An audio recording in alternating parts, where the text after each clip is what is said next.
Hello everyone, welcome to our YouTube channel keep it simple. सबसे पहले आज दिवाली है तो हैप्पी दिवाली सभी को। और आज यानी कि 4 नवंबर के हमारे स्टॉक्स इन न्यूज़ हैं बाटा और एयरटेल। बाटा ने अपने सेकंड क्वार्टर के रिजल्ट डिक्लेयर किए हैं तो हम डिस्कस करेंगे कि उनके रिजल्ट कैसे रहे। और एयरटेल ने अपना जो घाना का बिजनेस है उसको एग्जिट कर दिया है, जो कि इन्होंने 1 साल पहले अनाउंस किया था, उसका एग्जिट कंप्लीट कर दिया है। तो हम इस न्यूज़ को भी डिटेल में डिस्कस करेंगे। और आगे बढ़ने से पहले अगर आपने अभी तक चैनल को सब्सक्राइब नहीं किया तो प्लीज सब्सक्राइब करके हमें मोटिवेट कीजिए। तो सबसे पहले अगर हम बात करें बाटा की, तो बाटा ने कल यानी कि 3 नवंबर को अपने सेकंड क्वार्टर के रिजल्ट डिक्लेयर किए। इनका प्रॉफिट 37 करोड़ 18 लाख रहा, और पिछले साल से अगर कंपेयर करें तो इनको पिछले साल 44 करोड़ 31 लाख का लॉस हुआ था। तो ये लॉस से जो प्रॉफिट में आए हैं उसके मेन रीजन ये है कि इनकी जो सेल्स है वो लगातार बढ़ी है, चाहे वो रिटेल आउटलेट हो या ई कॉमर्स प्लेटफॉर्म हो। इसके अलावा जो इनकी एक्सपेंशन ड्राइव है, इसकी वजह से इनके प्रॉफिट में वृद्धि हुई है। और अगर रेवेन्यू की बात की जाए तो इनका रेवेन्यू 614 करोड़ रहा, जो कि पिछले साल 368 करोड़ था। और अगर आगे की बात की जाए तो कंपनी का कहना है कि वो अपने इनोवेशन कंटिन्यू रखेगी एजाइल प्रोडक्ट क्रिएशन के माध्यम से। इसके अलावा जो वो इंट्रोड्यूस करेगी अपने एमर्जिंग डिजिटल चैनल, और अपने आप को एक्सपैंड करेगी Tier 3 से 5 जो टाउन्स होते हैं वहां पर। इसके अलावा उनका फोकस रहेगा कॉस्ट सेविंग पे, डिस्क्रिशनरी स्पेंड को कंट्रोल करने में और प्रोडक्टिविटी एनहांसमेंट में। तो इन सभी माध्यम से वो अपने आप को प्रॉफिटेबल रखने की कोशिश करेंगे आने वाले टाइम में। और इसके अलावा कंपनी का ये भी कहना है कि अभी भी डिफिकल्ट सर्कमस्टांसेस हैं, पूरी तरह से नॉर्मलिसी वापस नहीं आई है इस कंपनी के लिए, लेकिन जो अभी फेस्टिव सीजन आ रहा है वो उसमें ऑप्टिमिज्म से देख रहे हैं। अब अगर हम बात करें हमारी सेकंड कंपनी न्यूज यानी कि एयरटेल की, तो इन्होंने पिछले साल अनाउंस किया था कि अपने घाना बिजनेस को एग्जिट करेंगे। और उसके पीछे का रीजन इन्होंने बताया था कि खुद से ऐसा डिसीजन ले रहे हैं क्योंकि ये एयरटेल ने बोला था कि वो चाहते हैं कि किसी भी कंट्री में अगर वो ऑपरेट करें तो वो टॉप 2 प्लेयर्स में हो, लेकिन घाना में ये MTN और वोडाकोम वहाँ की लोकल कंपनीज हैं जो कि इनसे आगे थी। तो अल्टीमेटली इन्होंने डिसाइड किया था कि वो एग्जिट करेंगे। तो अब फाइनली 1 साल के बाद इन्होंने उसको कंप्लीट किया है। तो अब जो ओनरशिप है कंपनी की एयरटेल टाइगो, जो कि एक जॉइंट वेंचर था इनका मिलीकॉम इंटरनेशनल सेल्युलर के साथ, उसको अब घाना की गवर्नमेंट ने टेक ओवर कर दिया है। और अगर एयरटेल टाइगो की बात की जाए तो इसमें जो एयरटेल का स्टेक था वो 49.95% था। और ये जॉइंट वेंचर फाइनलाइज किया गया था 2017 में। और अब आने वाले टाइम में ये एक स्टेट ओन्ड कंपनी हो जाएगी, गवर्नमेंट ऑफ घाना इसको कंट्रोल करेगी, और 100% जो शेयर्स हैं वो एयरटेल टाइगो के ट्रांसफर हो जाएंगे गवर्नमेंट ऑफ घाना के। और इसके अलावा जो गवर्नमेंट है वो घाना की वो सारे कस्टमर्स, असेट और लाइबिलिटी को भी पिकअप कर लेगी। और अगर इनके सब्सक्राइबर बेस की बात की जाए तो कंपनी ने जो सितंबर में लास्ट नंबर शेयर किए थे उनके हिसाब से इनके पास लगभग 51 लाख कस्टमर्स थे। तो अब अगर हम बात करें कि क्या करंट प्राइस पे एयरटेल का शेयर लेना चाहिए या इसको भी अवॉइड करना चाहिए, तो सबसे पहले अगर इसकी पास्ट परफॉर्मेंस देखी जाए तो 3 साल में इन्होंने 157% की रिटर्न दी है, 1 साल में लगभग 57% की, और पिछले 3 महीनों में भी इन्होंने अच्छी खासी 23% की रिटर्न दी है।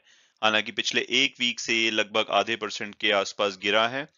और जो इसके सेकंड क्वार्टर के रिजल्ट हैं वो काफी अच्छे रहे हैं। और उसके बाद जो ब्रोकरेज हाउस रिपोर्ट्स ने अपने टारगेट दिए हैं, तो HDFC सिक्योरिटी ने 810 का, जेफरीज ने 860 का, और CLSA ने भी 860 का।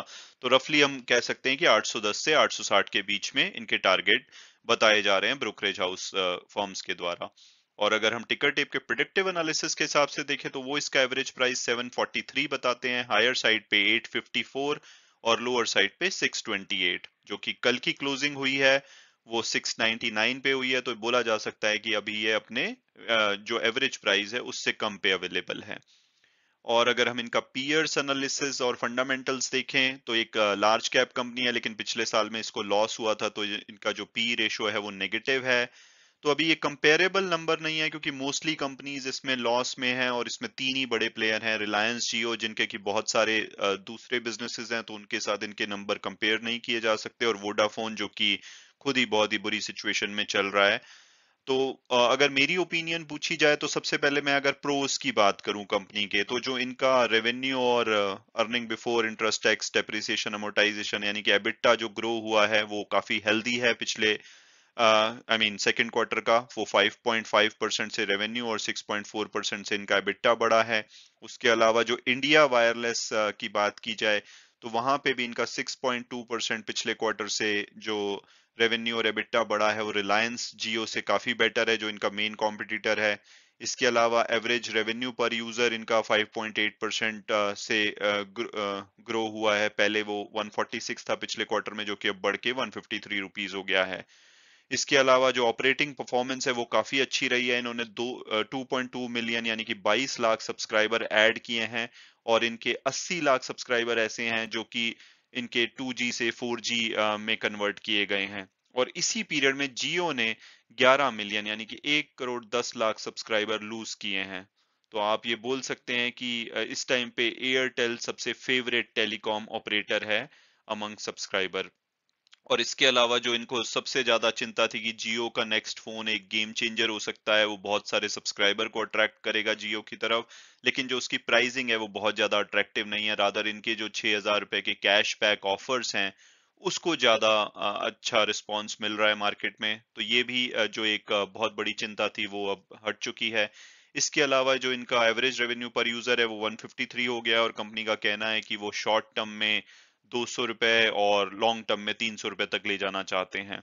और सबसे बड़ी ये बात है कि इन्होंने पीछे अपने रेट भी बढ़ाए थे, जिसकी वजह से इनका एवरेज रेवेन्यू पर यूजर बढ़ा है, और उसके बाद भी इन्होंने सब्सक्राइबर गेन किए हैं। तो काफी अच्छी बात है कंपनी के लिए। हालांकि जो चिंता की बात है वो जो इनका बढ़ता हुआ डेट है, 1,31,000 करोड़ से ज्यादा का डेट है, और कैपिटल एक्सपेंडिचर, ये कुछ चिंता की बातें हैं। लेकिन मुझे लगता है कि टेलीकॉम सेक्टर में ये जियो को बहुत ज्यादा चैलेंज करने वाले हैं, और मुझे लगता है कि ये बहुत ही अच्छी बेट हो सकती है। और ये 1 से 1.5 साल के बीच में आपको 810 से 860 जो कि ब्रोकरेज हाउस बता रहे हैं वहां तक ये जा सकती है। तो यानी कि रफली जो करंट प्राइस है वहां से आपको 20 से 25% की अपसाइड दे सकता है।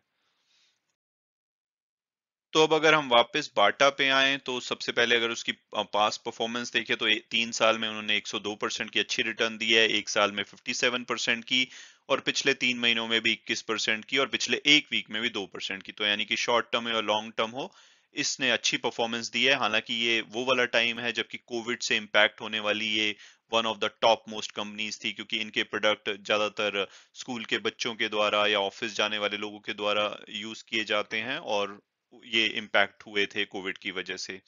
और अगर ब्रोकरेज हाउस रिपोर्ट्स को देखें तो जून में आईसीआईसीआई डायरेक्ट ने एक रिपोर्ट पब्लिश की थी और 1925 का टारगेट दिया था, जिसको एक ये बीट कर चुके हैं। अब देखना होगा कि आने वाले टाइम में ब्रोकरेज हाउस रिपोर्ट्स क्या बोलती हैं। बट अगर हम टिकर टेप के एनालिसिस को देखें तो वो इसका एवरेज प्राइस 1825 बताते हैं, हायर साइड पे 2400 और लोअर साइड पे 1048। तो बहुत ही ज्यादा वाइड गैप है, क्योंकि ये वॉलेटाइल रहा है शेयर पीछे। तो अगर अभी करंट प्राइस की बात की जाए तो जो कल इसकी क्लोजिंग हुई है 2035 पे हुई है, तो वो अबव एवरेज प्राइस पे अवेलेबल है। और अगर इनके फंडामेंटल देखे जाएं तो पीछे इनको लॉस हो रहा था, तो लॉस मेकिंग कंपनी थी पिछले फाइनेंशियल ईयर के हिसाब से। ये एक small to mid cap company है, और इस सेक्टर में अभी मोस्टली कंपनीज को लॉस हो रहा है। हालांकि रिलैक्सो एक प्रॉफिटेबल कंपनी है। तो मेरी अगर ओपिनियन पूछी जाए तो मुझे लग रहा है कि ये सेक्टर अभी भी आई मीन ये कंपनी अभी भी इम्पैक्टेड रहेगी कोविड से। इसको नॉर्मल होने में अभी थोड़ा टाइम लगेगा, और जो इसका शेयर प्राइस अभी अवेलेबल है वो मुझे थोड़ा सा वैल्यूएशन हाई लगता है। मुझे कंफर्ट देगा अगर ये 1800 से नीचे पे अवेलेबल हो। तो मुझे अभी इस सेक्टर में कोई भी कंपनी बहुत ज्यादा अट्रैक्टिव नहीं लगती है। रिलैक्सो दो प्रॉफिट मेकिंग है, बट उनका वैल्यूएशन बहुत ही ज्यादा हाई है। तो मुझे लगता है कि अभी इस सेक्टर को अवॉइड करना चाहिए, इन माय पर्सनल ओपिनियन।